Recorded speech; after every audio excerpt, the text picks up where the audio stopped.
We're here in Gillespie County, Texas, and we put this stand up last year, and I'm going to show you kind of why I selected this spot right here. Now, the reason I selected it, we had 15 acres right here that was wide open, and the chances of a buck coming across there, you know, unless he's chasing a doe and you're rifle hunting or something, but we're bow hunters, and we're really shoot longbows and recurves. Well, this 15 acres comes up right here, like you see, and it makes it hard to turn. And then you're sitting down here with 100 or so acres, and those deer are going to come up from this timber right here. And as you can see, there's an oak patch over there, and they go and come from that oak patch up down through that timber. And when they come in the mornings, they come up through that timber. And then the ones that want to go back over in here, lay up, they make this corner right here. And they don't make it real sharp. I thought about putting it right there, but they'll come through this timber right here and kind of wander down through here. And when I first put up this tripod, I was in this little corner right here, but I didn't like it because I couldn't shoot it behind me if they come down the fence line. And it kind of narrowed the thing, but there were trails out here mixed up with the cows and things like that. So I said, well, you know, I'm gonna try it right over there. And what I really got lucky was the tripod you can see is right over there amongst all the black dudes. And I'll put a feeder right here. Well, the wind is constantly in my face right now. And you see my feeder comes along and it's blowing back here.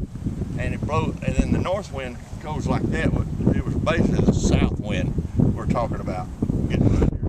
Well, most of these deer that come around follow that timber right there, and they miss my odor right here, and all, which is real good. And then under this oak tree, there happen to be lots of broken off deals where those bucks will wipe their glands and all on them, and over here. And so we'll walk over here closer, and I'll show you this tripod. And see, here's a basic trail, but they're not following it. They're kind of coming in right here, and they don't smell me, and I'm up pretty high. Now here's an old scrape right here, see? And you can see where the limbs have been broken off for a few years. And then I came up and I put my tripod, and this is what you can do. This is real neat. With a tripod like this, you know, you can either climb up that tree and build a stand like we used to do in the 60s, but you can push up. And I just happen to have a bunch of old camo net, and I put it behind me because I was going to be shooting over on the left there. But anyway, that is one of my, this tree stand, this tripod is my favorite. One thing, it'll hold my 240 pounds up when I climb up there.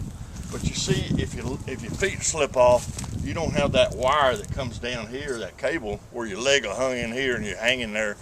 And you know, like if you get my age, you're not gonna be able to pull yourself out. Well, when you get up here on the top, it's got that bungee cord under that seat, which doesn't make any noise, and it is quiet.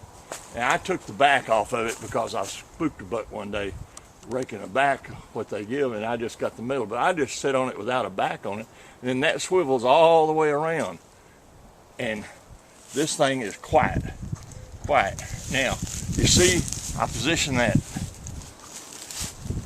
feeder over there. Both of these are big game. I don't know, you know, I love these American-made design products, you know, made in China, and then I don't have to worry about, you know,